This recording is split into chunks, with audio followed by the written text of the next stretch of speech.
If you're visiting with us today, we want you to know that you are especially welcome.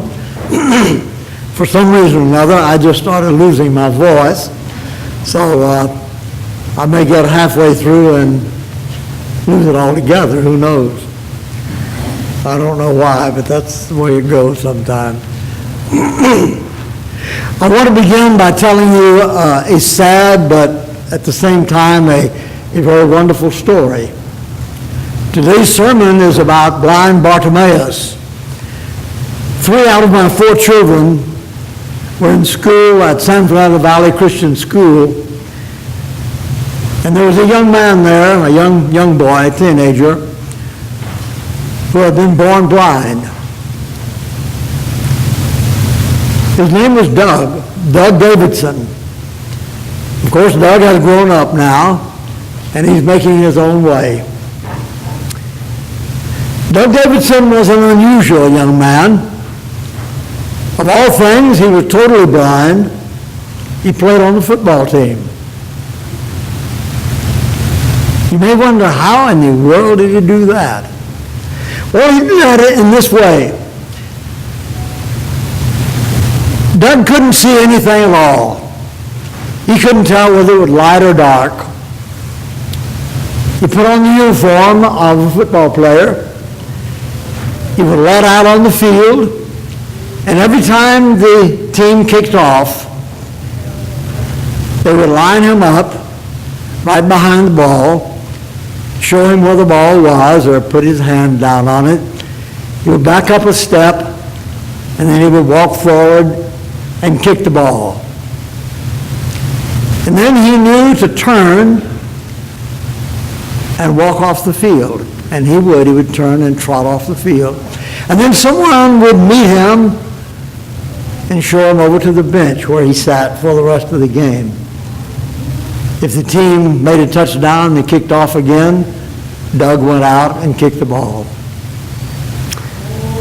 It's a sad story, but it's a wonderful story. It's a story of a young man who had help, whose parents cared for him and did all that they could to be sure that he grew up as close to being normal as was possible. Yeah. Oh, thank you. That might help. I don't know what happened, but as I was singing, off it went. Maybe I ought not to sing quite so loud or something. I'm not sure what. Of all of the 5 senses that we have, sight and smell and sound and touch and hearing, so forth, I think that probably losing my sight would be the thing that would be most detrimental to my own well-being and happiness. Well, blind people like Bartimaeus a lot of times become beggars. When I was in India and when I was in the Middle East, I noticed all over the place there were people who were blind and they were begging.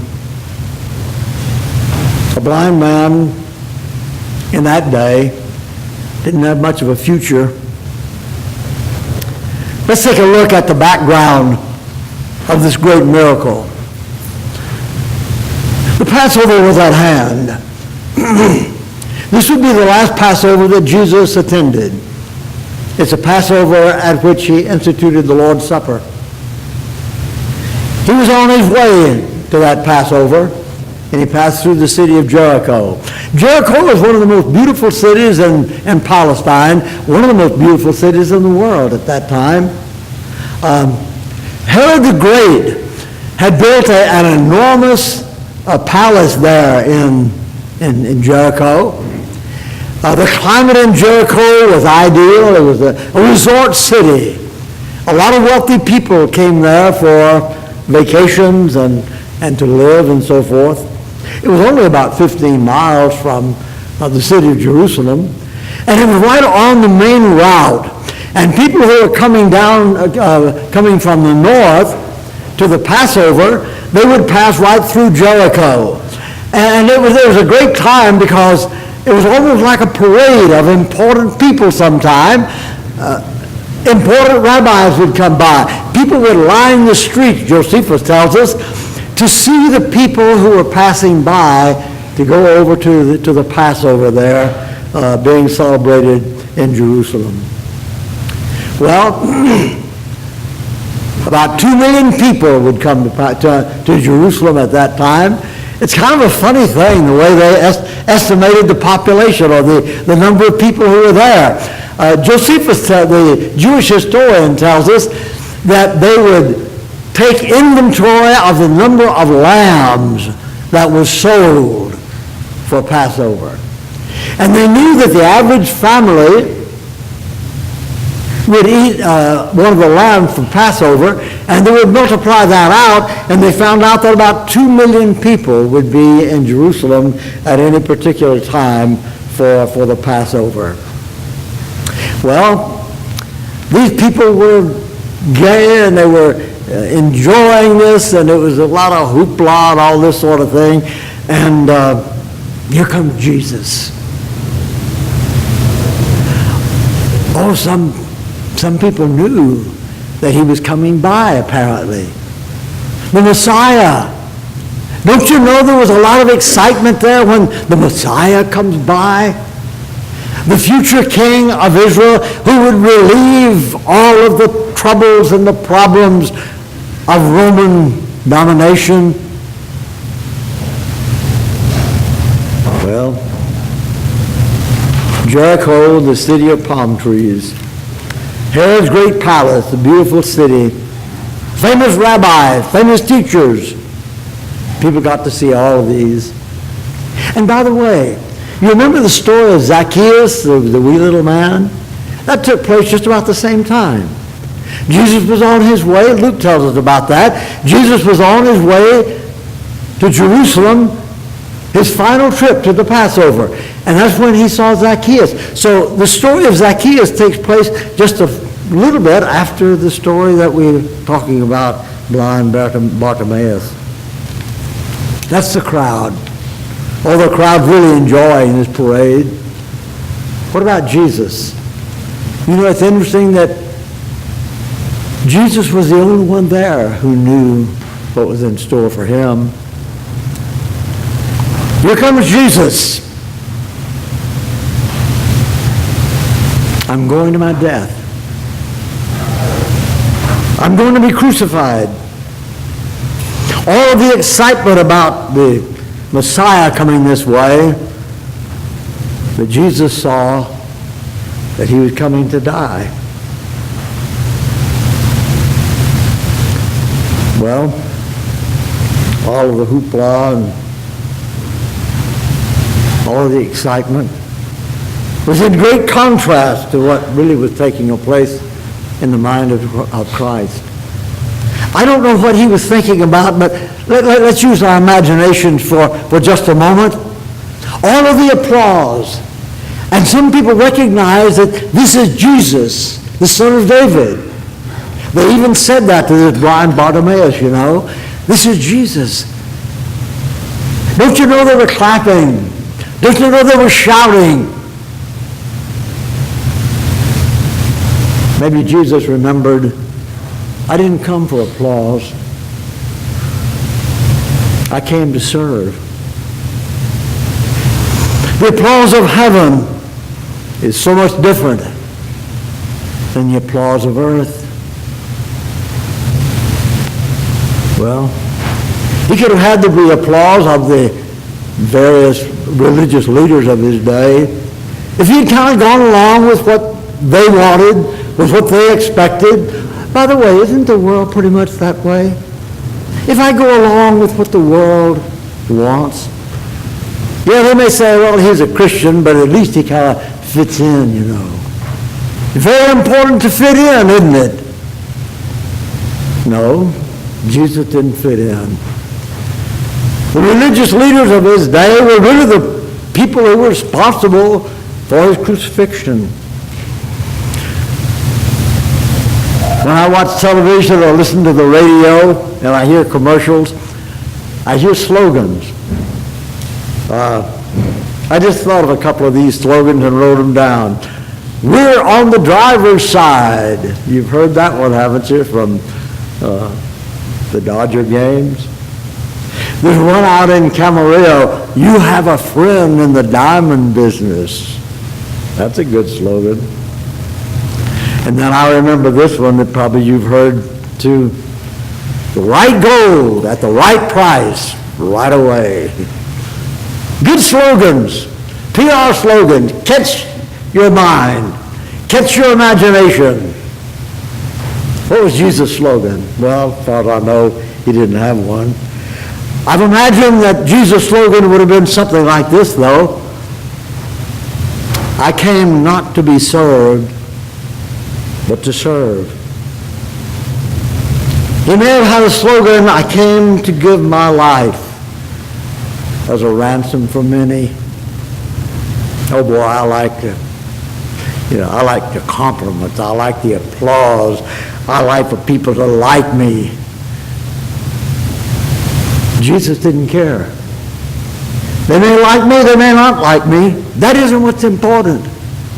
What's important is I came to serve. I came to serve. In spite of the anticipation of others, and in spite of all the things that the other people did, Jesus' slogan would have been something along that line. I came to serve. Well, what would you suppose that Jesus would not have said? Stop and think again. He's on his way to be crucified. He knows that only torture and misery and death await him. You're blind Bartimaeus. He shouts out, have on me. Can you see Jesus saying, look, I know you have problems, but I've got some things on my mind. I'm sorry, I don't have time for you.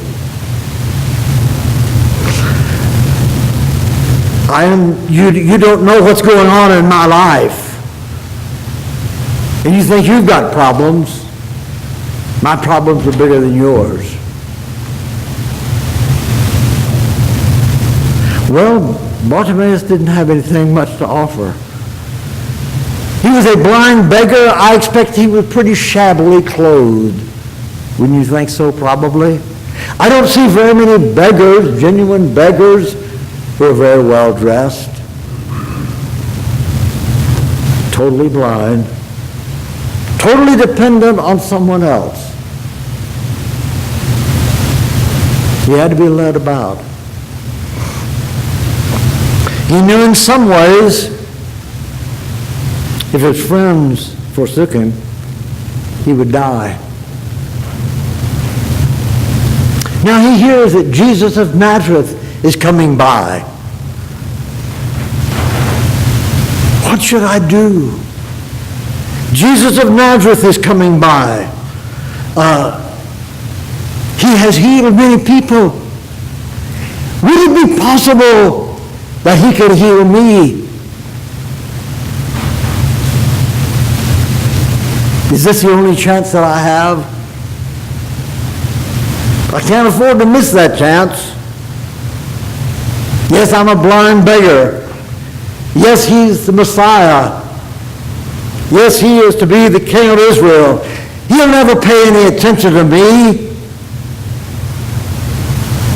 But he's my only hope. He's my only chance. And this may be my last chance. I can't help what people say. I can't help what people think.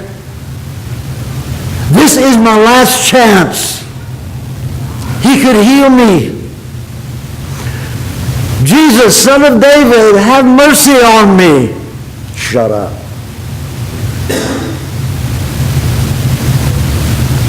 He wouldn't shut up. Jesus, Son of mercy, have Son of David, have mercy on me. And the people, he doesn't have time for you. You're a beggar. He doesn't have time for you. You're a blind man. Sit back there and forget about it. But this man wanted to see. He wanted to see so desperately. He had never seen the sunrise. If you tried to describe to him what is the color blue, and you said, oh, it's like the sky, but I've never seen the sky. I've never seen anything. What is red like? What is blue like? What do people look like? What are trees? What is a landscape? What is a mountain? What are these things like? I've never seen them. Now was my only chance. Jesus, Son of David, have mercy on me. Well, Jesus turns then and says, I want to see that man. I don't know. As I was preparing this lesson, I couldn't help but think of this. These people had told him to shut up. Well, they didn't use the word, keep quiet. Let's put it that way. Told him to keep quiet. He kept on talking, kept on shouting. And now Jesus says, send this man to me.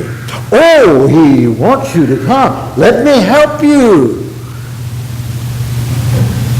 You see what I'm talking about? These people just finished saying, keep quiet, you're not important. You're no man. You're nothing. Oh, come, I'll help you. He came to Jesus, and Jesus said, Bartimaeus, what do you want? This simple statement that Bartimaeus made. He simply said, Lord, that I may see. Jesus said, your faith, your trust in me, yes, you're healed. Your faith.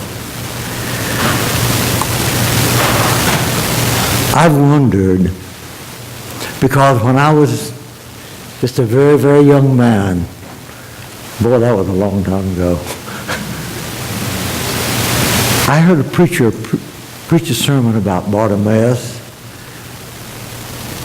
and he said, do you suppose that when Bartimaeus' eyes opened and he saw something for the first time, maybe the first thing he saw was the face of Christ?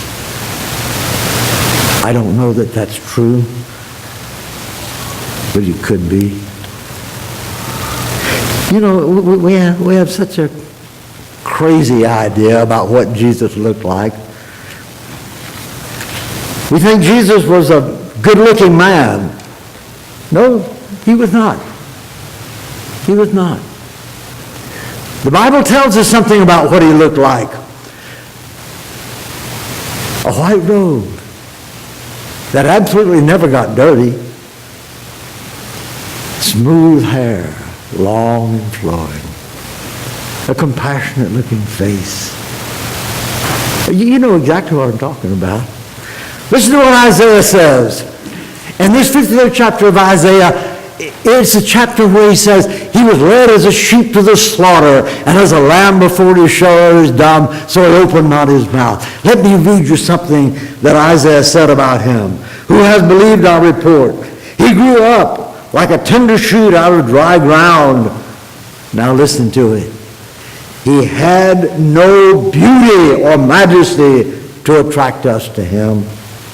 Nothing in his appearance that we should desire him. I don't guess we can say this, but I'm going to say it. Jesus may have been an ugly man in the way he appeared, Bartimaeus opened his eyes. Somewhere along the line, he saw the face of the man who had healed him. That ugly man, that man who had nothing in his appearance to make us desire him. But let me tell you something. To Bartimaeus, the face of that man was the most beautiful face he could ever see.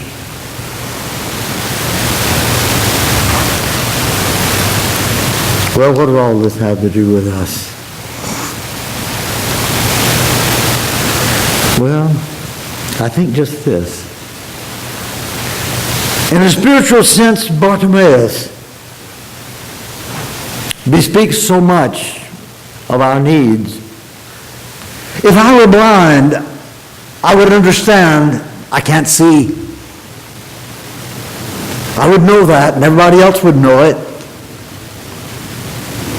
But when I'm blind spiritually, it's so deceitful. Jeremiah said, the heart is deceitful above all things. Yes, I can talk myself into, well, I'm a good Christian. I'm a faithful Christian. I'm a good person. But when Jesus opened the door to those Pharisees in Matthew 23, he said something about them that they did not even believe about themselves. He says, you are a bunch of hypocrites. You're claiming to be something that you're not. Bartimaeus knew he was blind. Sometimes I'm so blind to my own weaknesses, to my own unkindness, to my own sins. Maybe my eyes, the eyes of my spirit need to be open so I can see myself as God sees me, not the way I want God to see me. Bartimaeus had a deep feeling of need. I've never seen anything. Everybody else sees these things. I need to see them. Oh, I'm a pretty good Christian. I don't think I need this, church, Savior, all this sort of thing. I'm okay. I'm a good guy. I'm a good man. I'm a good woman. No, Bartimaeus knew he couldn't see. He said, Lord, that I may see. Do we pray that way? Lord, help me to see myself as I am. Not the way I think I am or the way I wish you would see me. Help me to see myself the way I am. So Bartimaeus said, this may be my last chance. While I was looking at this lesson and preparing it, I said to myself, what if I were not a Christian and I knew this is my last chance? I'll never have another chance. Bartimaeus sees Jesus coming. Shut up, Bartimaeus. He's an important fellow and you're an unimportant fellow. Bartimaeus, keep quiet. Don't disturb things. Someone wonderful is coming by. And Bartimaeus knew his need, and Bartimaeus knew this could be my last chance. And Bartimaeus continued to cry out. What would it be if somehow or another you knew this is my last chance to begin being faithful to the Lord, to become a Christian, to become a different person because I'm changed in my soul, I'm changed in my mind? Oh, I don't think I'd say, well, let me think it over. We got plenty of time.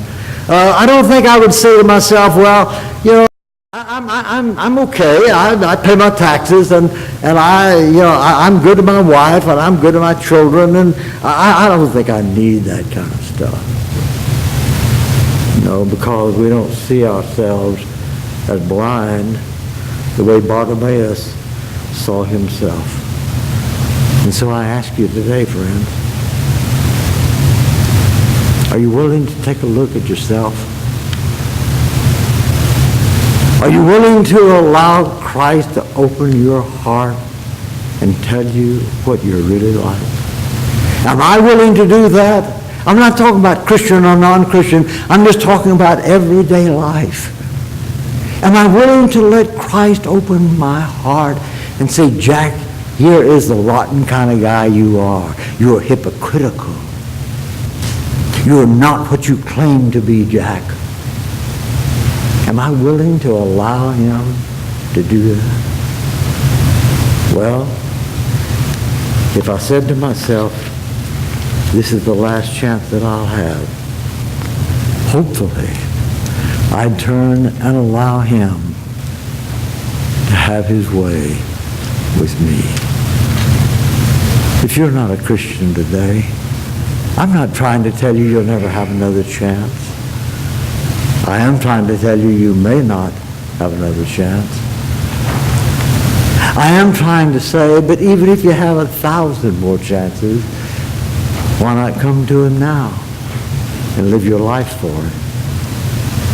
Blind Bartimaeus can teach us a great lesson about spiritual blindness and learning to see the light. If you would be baptized into Christ today, we invite you to come. Let's stand together and sing.